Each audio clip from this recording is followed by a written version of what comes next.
that the sun shines down its power to all the world and makes the wind blow strong as it will. I want to hope gentle rains can fall upon the land, so lovely earth can stay lovely still.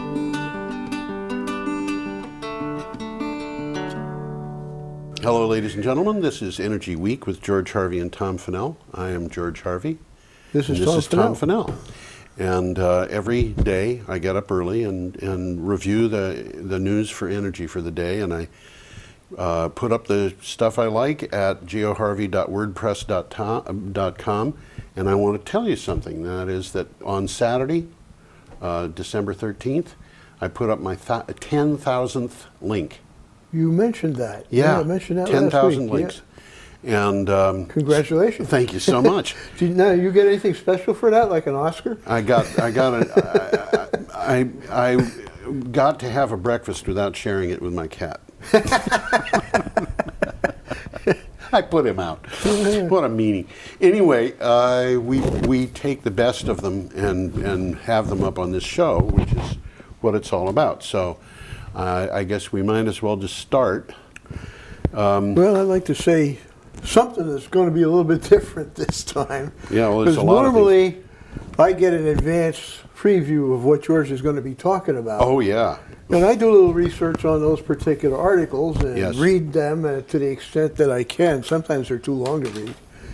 And then I do some comments on it. But after the nice little power outage we had the other day, my computer won't work. So I haven't and I was halfway through doing that too. I was all set.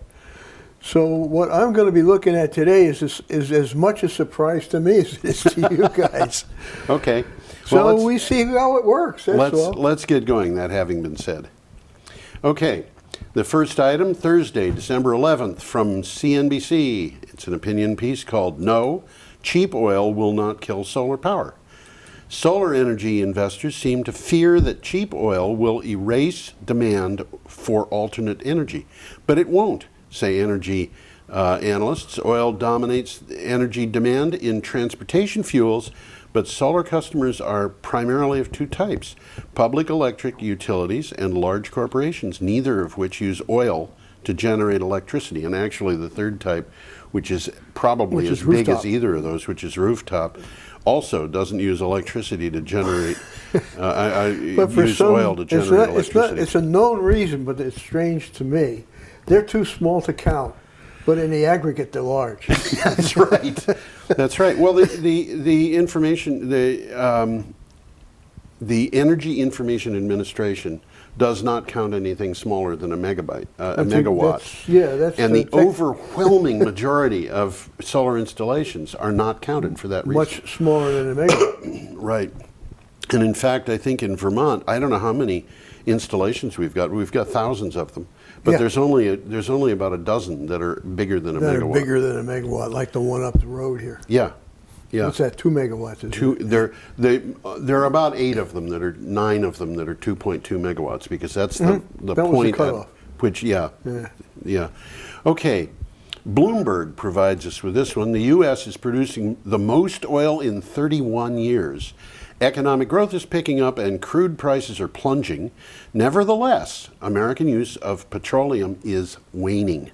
Greater efficiency is part of the cause. Another part is greater use of renewable resources. Another part is increased urbanization, particularly among younger people who have discovered, by the way, that it is a whole lot cheaper to commute by public transportation than it is to drive in your car. Well, we don't have that option here, but in places where they do have it, it makes sense to... We do have that option here. Not commuting so much. Yeah, that's what I'm talking There about. are people who commute by bus, though, in Brattleboro. Oh, yeah.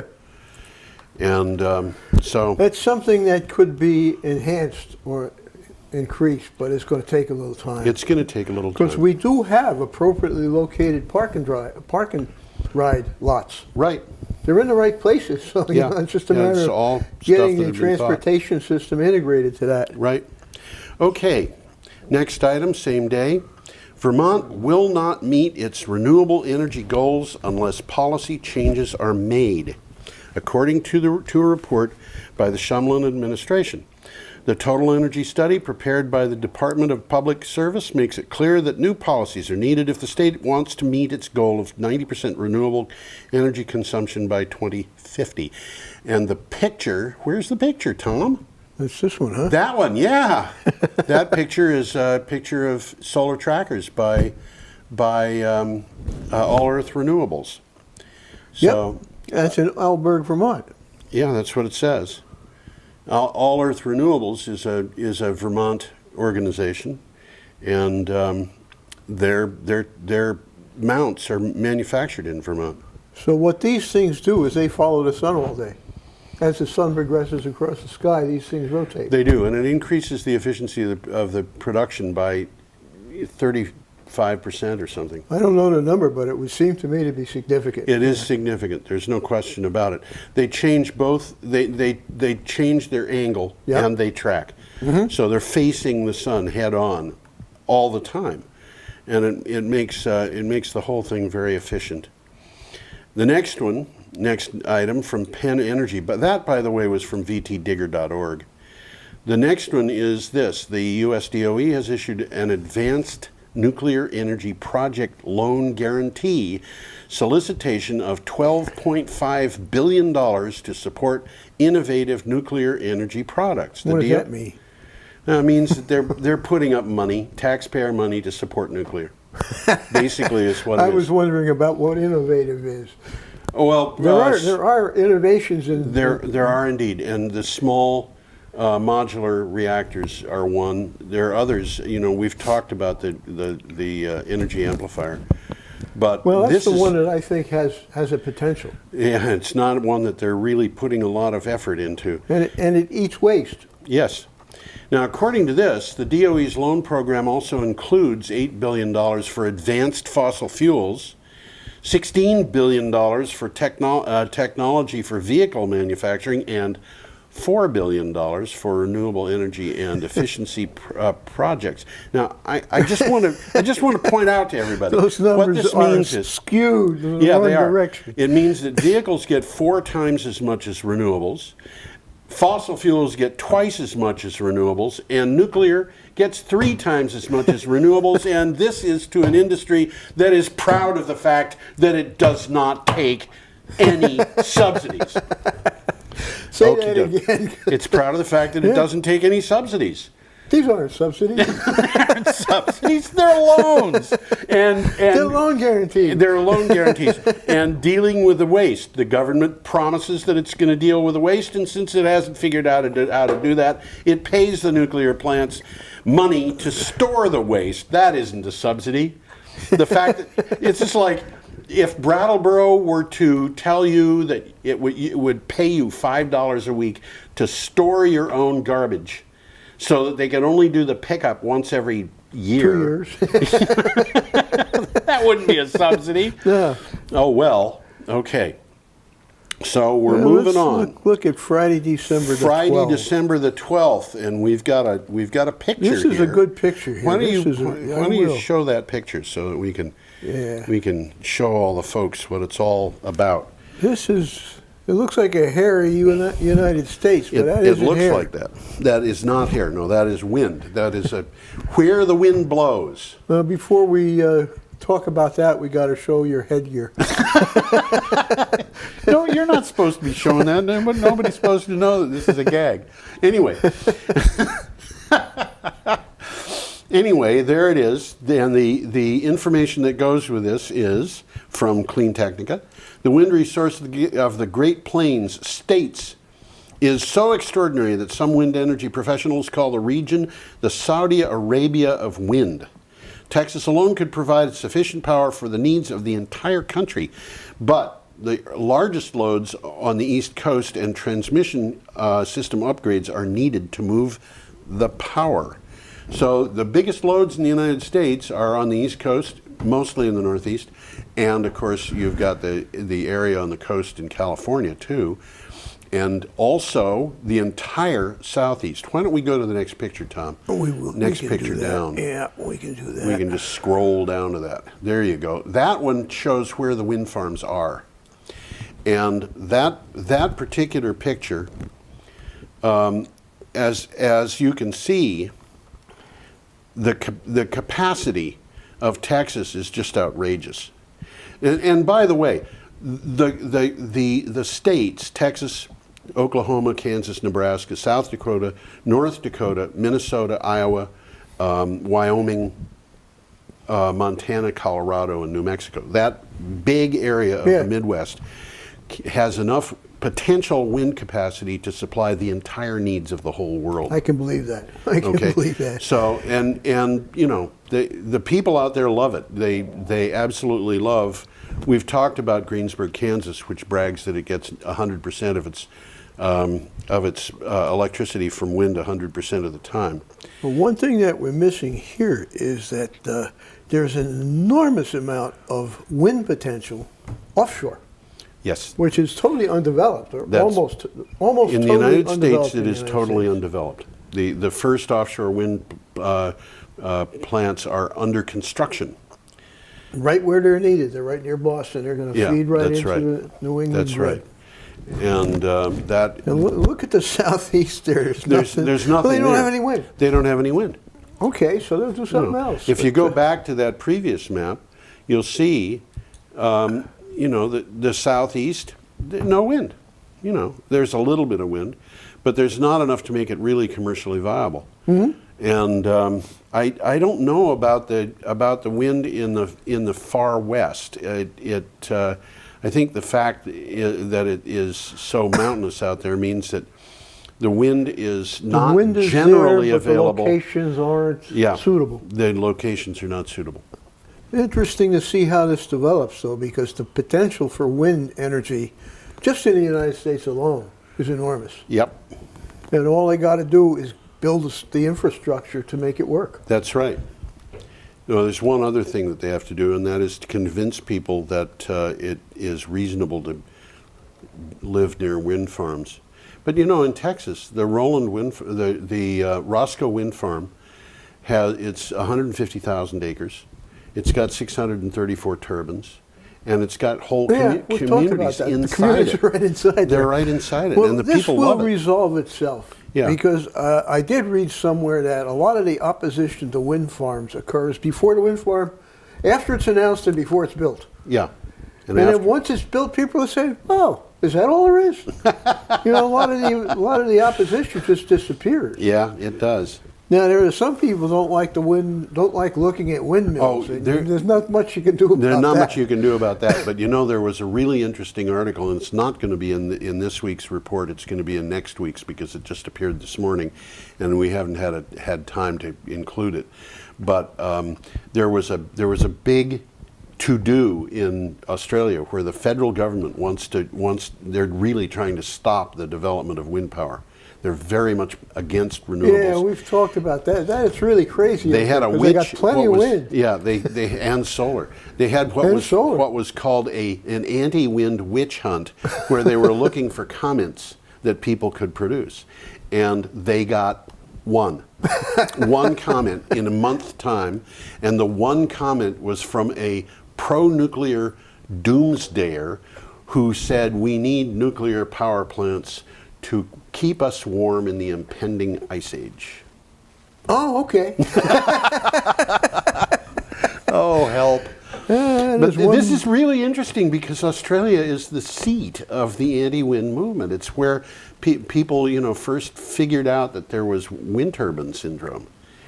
And honestly, if they're only getting that out of the anti-wind groups, I think the people who have been promoting wind turbine syndrome are starting to worry that they might get sued over it.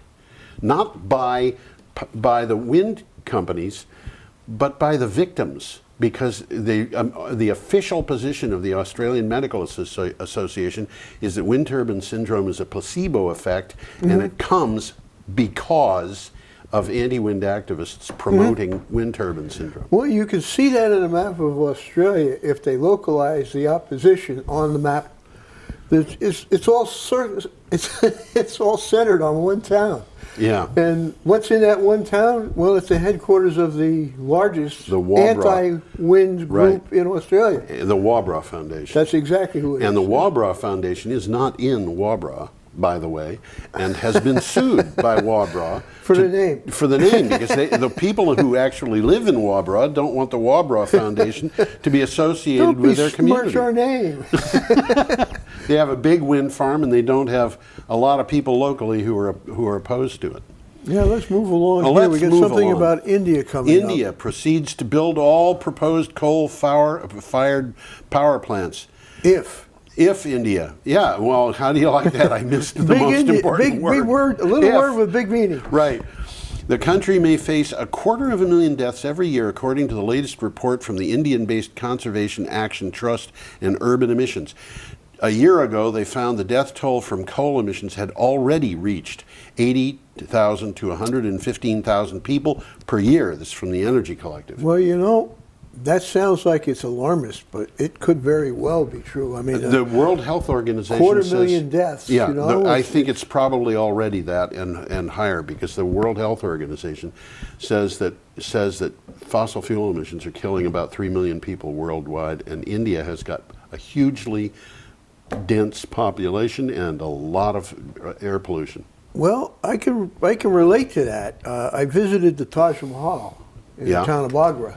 Yeah, And after viewing the Taj, I walked into Agra to see what it looked like. yep, And what it looked like was just a typical small Indian city. yeah. But what it smelled like was smog. Oh dear. And it was very noticeable, hanging it in the air, smog. Yep. From whatever it was they were burning, whether it was coal or cow dung or whatever, it was They were probably smog. all of the it was above. big time I smog. wonder if cow dung is included in Obama's all of the above. Well, There are- if properly disposed of, it's a renewable energy source. Yes, of course. But I But- don't think they were properly disposing of it. I think they were just burning it in Yeah. their little stoves. Well, that's probably it. Next item from Exelon says the EPA was, now this is really interesting to me. The EPA was, quote, well within, end quote, its legal authority to require existing plants to reduce carbon dioxide emissions 30% from 2005 by levels by 2030. And Exelon senior vice president said the clean power plant was, quote, legally and scientifically required. Now, that's a very interesting statement, seeing where it's coming from. Yeah, well, she also called for more credit for nuclear power plants. Okay. You know, it's like I'll give you what you want, but I'd really like If you you to give me give what me you what I want. want. And here again, we've got the nuclear industry, which is so proud of the fact that it's not getting any public subsidies, going hand in hand to the federal government and to the government of Illinois, where in fact Exelon is saying, if you don't give us some money, we're going to have to close down 3 or 4 or 5 nuclear power plants. Well, there wouldn't be any nuclear power plants if it wasn't for Price Anderson, which Yeah. is probably the biggest subsidy in the world. Yeah, well, If something goes wrong, but you you're know- not liable. The government will pay. The thing that's interesting about Price Anderson is that they can claim they're not getting a subsidy. This is Yeah. what they do, because there's no cash being moved. Well, unless, of course, there's a meltdown. And if there's a meltdown, the cash could go into trillions and trillions of dollars. Because you think about Mere Vermont Yankee. bagatelle. Yeah, mere bagatelle. Vermont Yankee Yeah. has as much spent fuel in the spent fuel pool as there were in all the reactors and spent fuel pools at Fukushima Yeah, Daiichi. I'm aware of that number. Which means that if you had a worst case scenario at Vermont Yankee, you would have a huge amount of emissions compared to Fukushima Daiichi, where you had cracked reactors and things. And honestly, I think it's pretty clear that one of those reactors exploded. And to this day, we don't know what really happened. Yeah, but I mean, there was spent fuel that came from a recent critical mass, very recent, too recent to come from. And this is the Yeah, that information spent from fuel was kind of pretty a far away. mile and a half away. How'd it get there? Yeah, Birds? well, you don't have to know. You don't have to know a huge amount about ballistics to know that in order to get a mile and a half away, it had to leave those reactors Pretty swiftly. at a speed well in excess of the speed of sound. Unless, of course, it was carried there by a squirrel that had mistaken it for a nut. Yeah, that's a possibility. Because the pieces of fuel are not very big. Okay. Now, you don't have a hat on. Is that because there's no picture up? Oh no, there's I should put this on and I should do that. How does that look? That looks good. Yeah, yeah. Okay. That's I like All right. that. Here we are with a hat. Let's see. The next thing from the Environment and Energy Publishing says, I'm sorry, that was from the Environment and Energy Publishing. Saturday, December 13th, oil markets slid to new lows after the International Energy Agency lowered its forecast for demand growth in 2015, the latest sign of continuing oversupply. Falling oil prices may boost economic growth, but they could threaten the economic health of oil producers and lead to lower investment in expensive drilling projects. This is from the Wall Street Journal. And by the way, I made a projection regarding the Republican Party. Yeah. I'm going to make another projection, and that is by the end of next year, the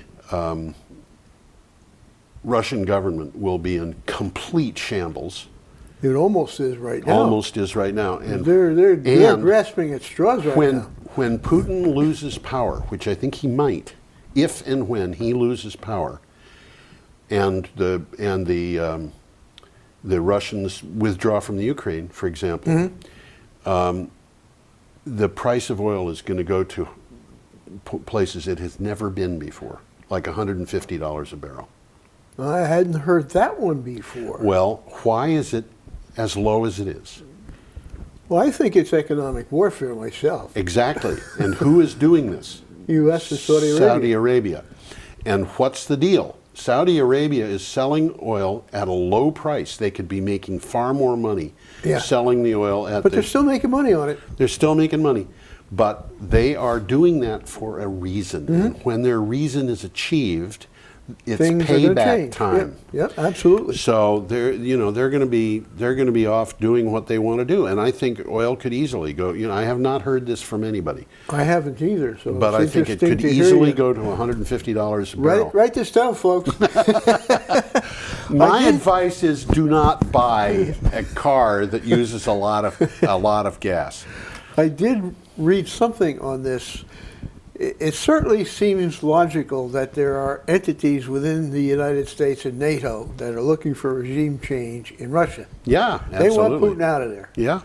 Now, this particular article said, be careful of what you wish for. No. The most likely candidates to replace Putin are far more aggressive than Putin. Well, so we might wind up you never know what's going to happen. And getting somebody who's really bad. We got rid of what's his name in Iraq, and look at Iraq. Look at Iraq. Yeah. Yeah, but Saddam was responsible for 9/11. Was he? That's what they tried to tell us. Yeah, and I have heard people say you can't melt steel with fire.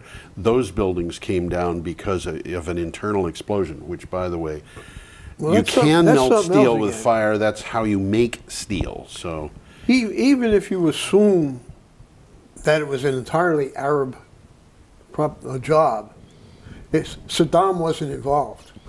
No. He and Osama hated each other. Osama publicly called him an infidel. Yes. Yes. So, but we wanted to invade Iraq. Look at what we accomplished. Freedom, we've got and ISIS, democracy. We've got ISIS. All sorts of good stuff. Running rampant. Well, that's not about energy, so let's get back to Yes, let's do that. AZ Central gave us our next thing.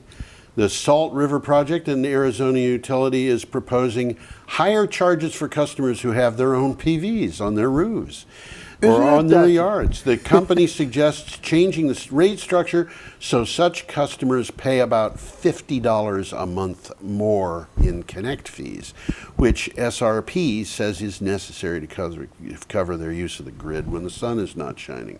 And you know what I think? I think they are fibbing. Well, the model that they're working on is the wrong model. I mean, there is such a thing as as wiring. Wiring. And the people who are responsible for the wiring, the local utilities, Yeah. historically haven't been charging for that. Yes. They've just been charging for the energy. Yeah. Now, since they're not going to be charging for the energy as much anymore, because so many people are going They to be do have to generating their charge own. more, but $50 No, I a month. mean they're not charging. Well, I got my way I said it. I lost my train of thought now.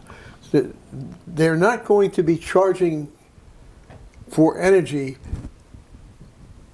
as a larger part of their operation as Right. they used to. Yes, that's They may right. charge more for the watts, Yeah. but they're not going to be charging as much Right. for energy Right. as they used to. Right. But they still have the expenses of maintaining their lines in the grid. Absolutely. And it is only fair Yeah. that the customers pick up their share of the cost. I agree with that. But they haven't figured out a useful way to do it yet. Yeah, And and this is not the useful way. This is penalizing them. Exactly, and I think that it's going to backfire.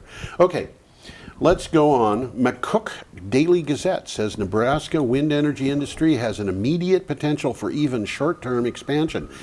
An official report released by the Nebraska Power Commission board found that Nebraska's existing transmission infrastructure has room for about 2,000 megawatts of additional renewable and generating resources. 2,000 megawatts. I can believe it. That's a Yeah, lot. That's a lot. But Nebraska is in that wind zone. They are surely in that wind zone. They have not developed wind the way Iowa has. Okay. A new experimental smart town based on, especially around technologies of solar energy and battery storage, is being developed in Japan by Panasonic Corporation and others. By the way, there's a bunch That's of others. Japan. Yeah. Oh, wow. A new 1,000-household strong town recently had its grand opening with the first residents moving in earlier this year in spring. That is a town that people are living in. They had a bunch And of... if you look carefully on those roofs, you can see all the solar panels. Right, and not on all of the roofs. No, but on the many of appropriate them. ones. And actually, the other pictures that went with this, it was hard for me to pick a picture from this particular article. The other pictures that went with this were, some of them were extremely attractive. They were using solar panels, basically almost like fences along sidewalks. Mm-hmm. And then there were other pictures that I found not all that attractive, because I guess the town just looked too crowded to me. Uh-huh. But you know, Well, everything's crowded in Japan. yes, Well, maybe I not know. everything, but there's an awful lot of There's crowded stuff. there's a lot of there. crowded stuff in Japan. They've lived with that for centuries. Yeah, they have. Yep. Fukushima province is not all that crowded right now. At least some parts of it aren't. I wonder why. Yeah, I wonder why.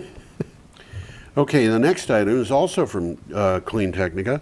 The well-regarded CEO of Renault Nissan, Carlos Ghosn, and I actually looked this I guy didn't up. know Renault and the Sun were affiliated. Yeah, I should finish reading this and then I can make the comment. Recently made rather notable comment that one of the main reasons his company is pursuing the adoption of electric vehicles aggressively was because of climate change.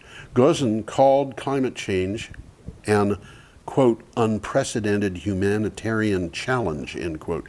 Ghosn, the name is Lebanese. Okay. His family is Lebanese, Brazilian, and Spanish, I think, or Italian. Lebanese. Okay.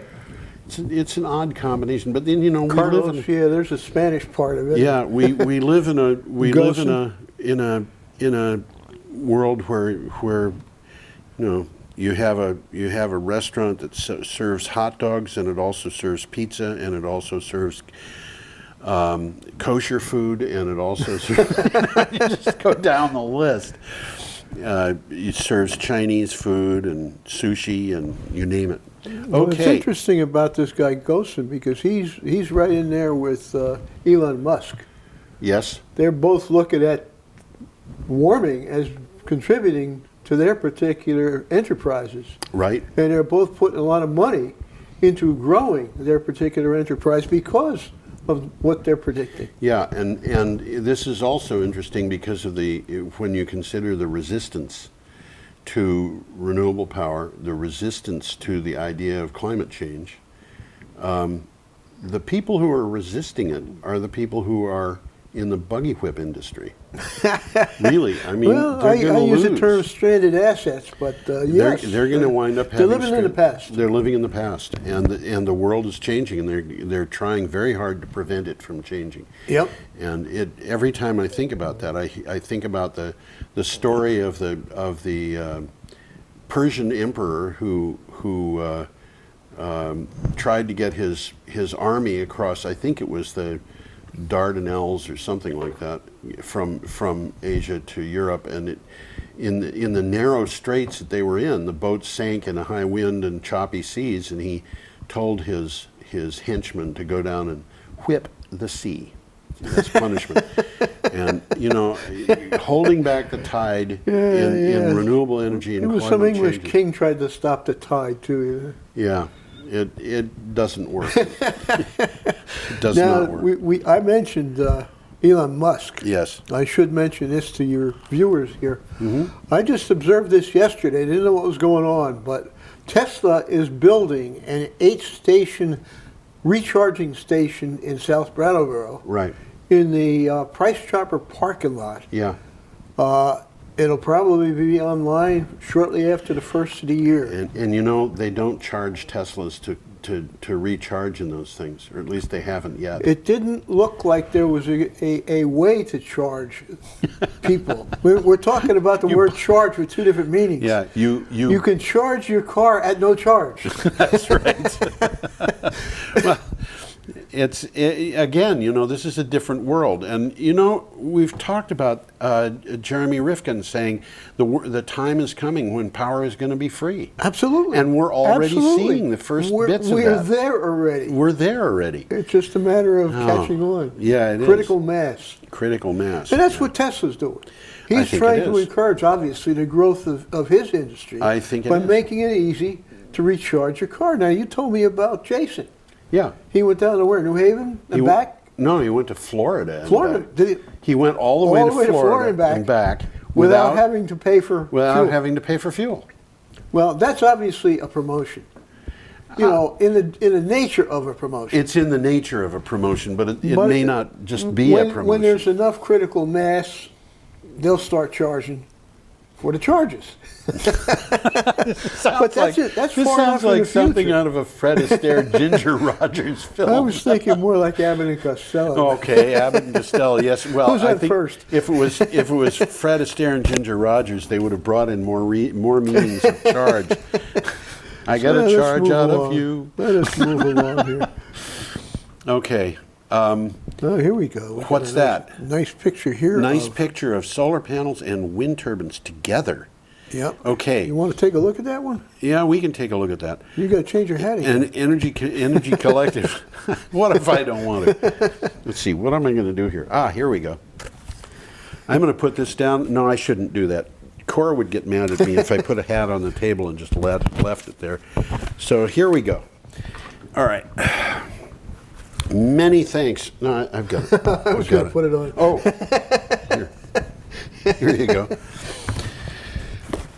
There we go. Thanks especially to the plummeting costs of solar and wind power, states can cost-effectively cut much of the more carbon than the EPA originally proposed in June. Wind and solar costs are now a mind-blowing 46% lower than the EPA estimated last summer. As a result, an additional 14 million plus homes could be given clean power, and this is from the Energy Collective. And this is fascinating because the EPA probably got its information from the Energy Information Administration. And the Energy Information Administration 2 years behind the times? is more than every time, they have not been making prognostications on renewable power 25 years hence for more than about 10 years. But we know that every single projection they've made has been way off the mark, even though the 25 years hasn't passed. And the reason is because in the last 5 years, for example, every single year but one, what they projected would develop over the next 25 years had developed by the next year. Okay. They were that far off. Yeah. The one, that was interesting because what they said would happen 25 years hence had already happened. It had already happened. It had already happened. Oh, wow. And so if the EPA is using the Energy Information Administration to make their projections, which they may be, they're way off the mark. But clearly, the price of power from these things has not gone down 46% in the last 6 months. They're using old data. Old data is a year and a half old, perhaps. Mm-hmm. You know, I mean, a year and a half old is too old to use. And this is changing so rapidly that a year and a half might as well be a century. It might as well be. You know, and so this is the reason why I say, yeah, the EPA suggested material is going to be, you know, the goals that they've got are going to be met by the states. Even if the states oppose them, they're going to meet those goals because part of it's economic. It's economics. Yeah. People are just going to do it because they're saving money. Right. Today I saw the price of solar PPAs, power purchase agreements, and these are long-term agreements. Contracts. They're long-term contracts. Agreements to buy power. Huge amounts of power. Yeah. And the power in the agreements had dropped for solar into the range of 4.5 to 7.5 cents per kilowatt hour. Versus? Natural gas is about 7.2 cents. And coal coal is about 14 cents. Nuclear is about 10.5. So we're there already. We're there already. Yeah. We are. Yeah. Solar has dropped to the point where it is cheaper, unsubsidized, Okay. than natural gas, which is in a bubble. Yep. So what does this mean? It means that when the price of natural gas goes up, which it will, the price of solar will have gone down more, according to every projection I have read. Natural gas, if you're building a natural gas burning plant, you are absolutely outside the realm of the reality of the times. And I will note on this that for the first time in many years, possibly for the first time since electric power was being generated as AC power in the United States commercially, no coal-burning plants have been put online this year. None in the United States. For the first time since what, 1890? Yeah, probably. That's a very significant thing. That's very significant. That's right. By the way, speaking of which, and I'm not 100% sure this because I was only listening out of the corner of my ear, but I think that Governor Cuomo of New York yesterday banned fracking in New York. He did. He did. That was in the news today. That's very significant. And it's very significant, and especially because about 40% of the Marcellus Play is in New York. It's in New York. It's right around Binghamton, right? Yeah, and that Marcellus Play is one of 2 or 3 in the United States that's actually producing as was expected. And the economic damage that's being done by fracking in Susquehanna County, in the area around Scranton, just south of Binghamton. Binghamton, right? It's It's really the distressing. same geographic area, Right. really. It's really distressing to see what's happening to the people in that area. Well, we've all seen the videos of the flaming kitchen faucets. Right, right. But what's happening now is that the damage is just coming up through the ground. Yeah. And it's, you know, the poisons are in people's lawns, or in the air over people's lawns. Well, stuff's happening that Bad probably being generous, nobody anticipated. And not being generous, they knew about it and they said, let somebody else pay for it. Yeah, I think it's hard to know exactly what they had on their minds, but it would be very nice to, I don't know, you know, it would be very nice to, I don't know what to say about all that. Okay, are we on to our next thing? I think we are. I think we are. We got a very nice picture of pollution. Some coal burning plants. Oh man, the United Nations climate talks in Lima concluded last night. That was on the night of the 14th of December. With an agreement that plots a path toward next year's global negotiations in Paris, but without mentioning energy or renewable power. The agreement was widely criticized by campaigners for failing to commit to action on climate change. And there have been very mixed responses to this thing that happened in Lima, and it's really hard to know what's going to come out of that. But there is going to be a meeting, I think, in Paris during 2015. And the suspicion that I have is that we're going to be seeing some really, that people are going to start taking the bull by the horns and moving things around. I kind of got, again, listening out of the corner of my ear, I kind of got the impression that, yeah, something positive is going to come out of that. Yeah, hopefully. What can I say? the stuff is hitting the fan. It is. The proverbial stuff is hitting the fan. Now, you have any idea where that picture is taken? I don't. I should have noted It's still in that. the background there. Boy, I don't want to live there. I know, neither do I. Unfortunately, I think I've been there. I think, there's a lot of places like that. I remember driving through Gary, Indiana, when I was a kid, and you could feel the air pollution. But you could feel the air pollution in New York City, and to some extent, and of course, Tomas, when he was here, Tomas Yeah. said he had been in China in the pollution there, and he said that it was just very he's doing gross. some interesting stuff. He's doing interesting stuff. Okay, Press Moving TV. right along. The UAE Energy Minister Shuhail Al-Mazrouei. No, that's close. Is it really? I don't know anything about pronouncing Arabic except that one thing, and that is that I don't know how to pronounce Arabic. Says OPEC will not cut its output or hold emergency meeting even if oil prices fall as low as $40 a barrel. Wow. Some oil ministers have said the organization has no fear of oil prices falling to that level amid a price war with Russia and high-cost U.S. shale producers. Well, those are their enemy. Yeah. Russia and our own. Well, there's other enemies too. There's other ones. You have Venezuela, Well, I'm thinking specifically of Iran. Iran. Yeah. Yeah, and they are afraid of ISIS for reasons of their own, and ISIS has been making money by selling black market Selling oil.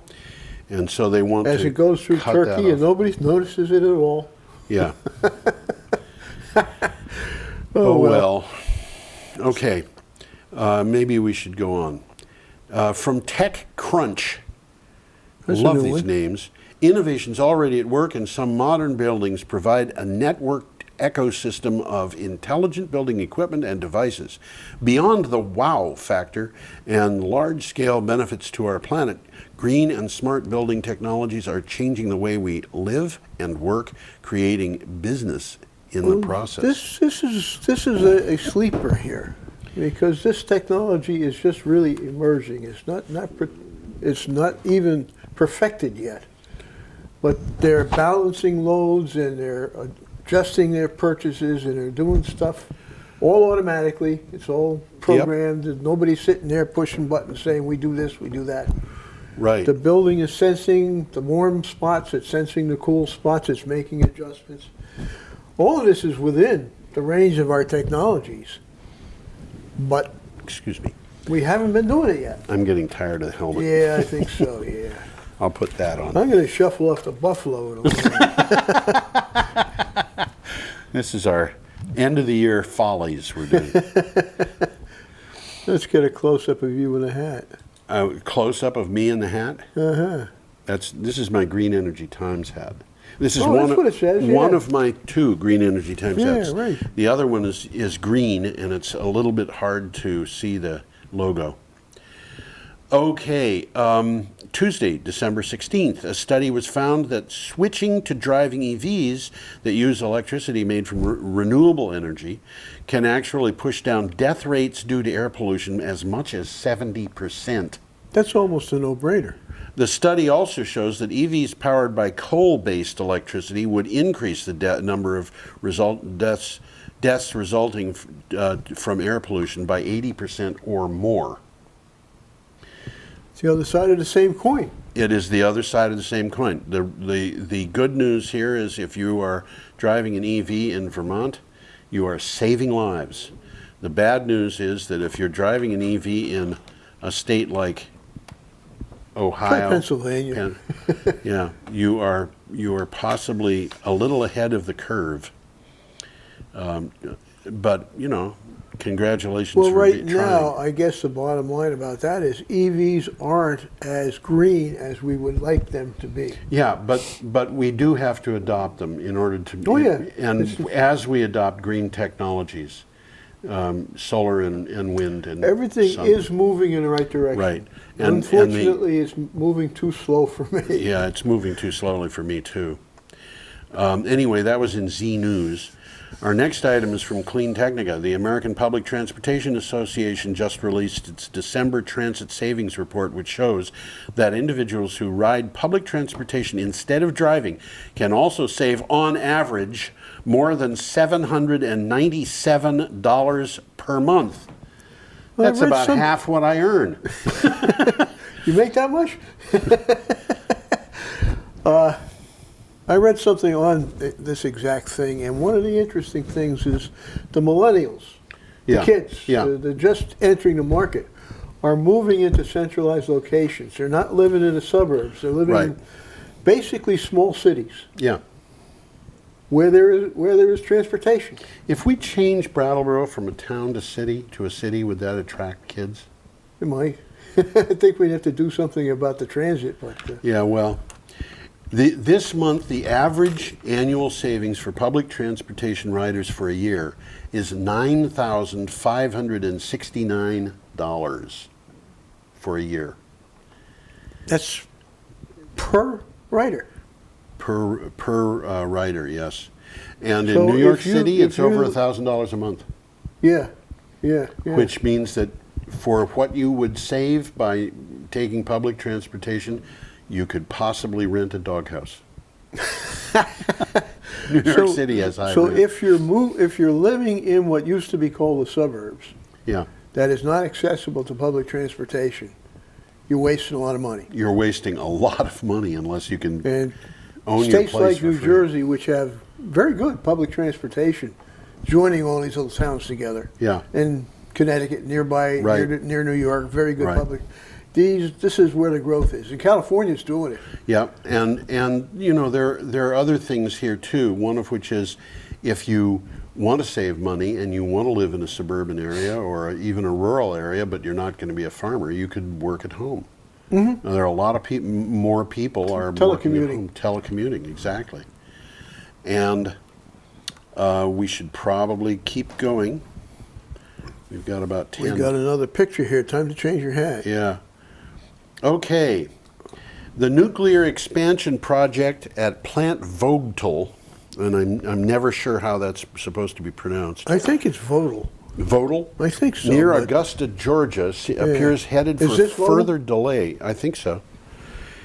It appears to be headed for further delay, which could result in higher electric bills for ratepayers. The state's independent construction monitor, William Jacobs, said last month he expects the 2 new reactors to take longer to build, and it's over a year longer, by the way, than the current projections. And that is going to be expensive for ratepayers. That is from WABE 90.1 FM, wherever that is. We just talked about this last week, too. Yeah. That in addition to what you just said, these guys are kind of fudging on the figures for the cost of the plant Oh, yeah. as of now. This is really bad. So when this is all finished, it's going to be a big shock. Yes, it is. It's going to be a big shock. And you know what happens with these things, and it happened with Crystal River, and it happened at San Onofre. San Onofre, between Mitsubishi and the people who ran San Onofre, they made a big mistake changing out 2 steam generators with something that was not quite a drop-in replacement. But they said it was. But they said it was to the NRC, which was not happy when it started to leak because Yeah. it wasn't a drop-in replacement. And so the plant closed down, the reactors are gone, and who So now pays it's for that? closed, yeah. Who is paying for Well, it? I think it's the ratepayers. Ratepayers are paying $3 billion. It's sort of a different form of taxation. It's a different form of taxation. There is a lesson to be learned, and that is do not let them build a nuclear plant in your backyard. That is an area where you're allowed to be an NIMBY.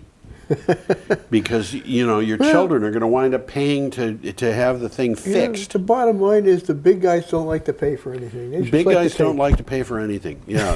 the actual bottom line is get yourself solar, get yourself a battery, and, get off Well, the... that's possible today. It is very 10 possible. years ago, it Yeah. wasn't possible. Today it is, and 20 years from now, it's going to Absolutely. be mandatory. Yeah.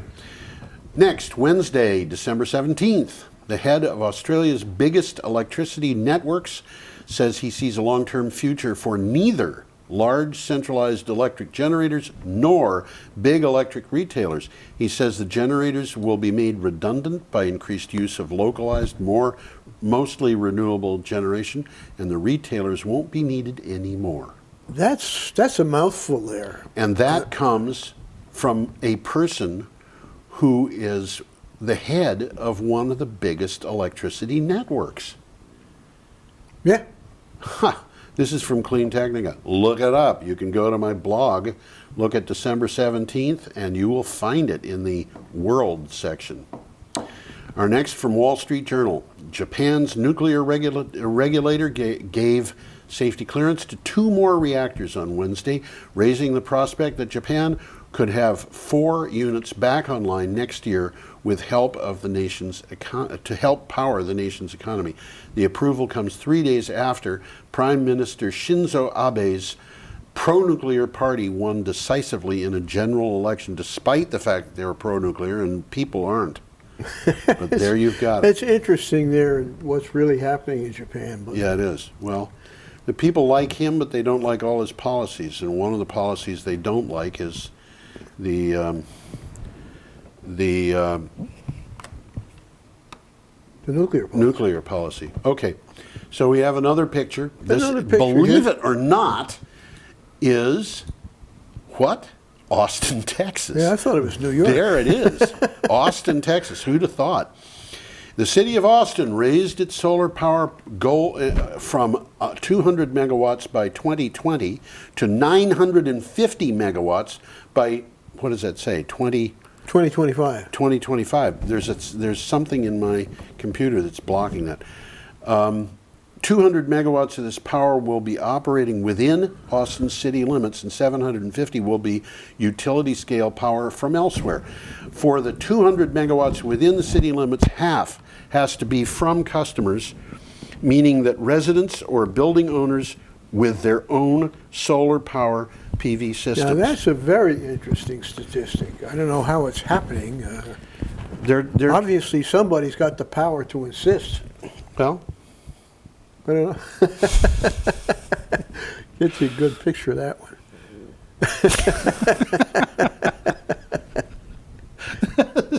Christmas is coming, believe it or not.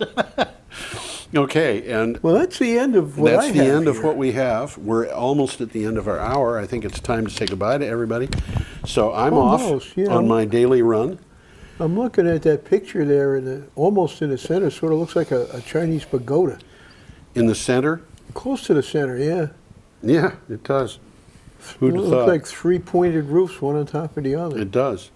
So anyway, Probably a Benihana. Benihana. Benihana. It might actually be a pagoda, though.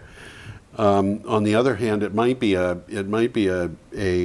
hotel in the Chinatown section of Austin, Texas. Is there a Chinatown section of Austin? I have no Texas? idea. I've I'll never bet been there to is. Austin. I've never been to Austin either. My parents used to live in Texas. My mother enjoyed it, except that she said she wanted to live in a place that had 4 seasons. Anyway, we will say goodbye to everybody, and And we will hope to see you all next week at our Energy News show then, or you can see us next week. I'm going to take that off because I can't see anything.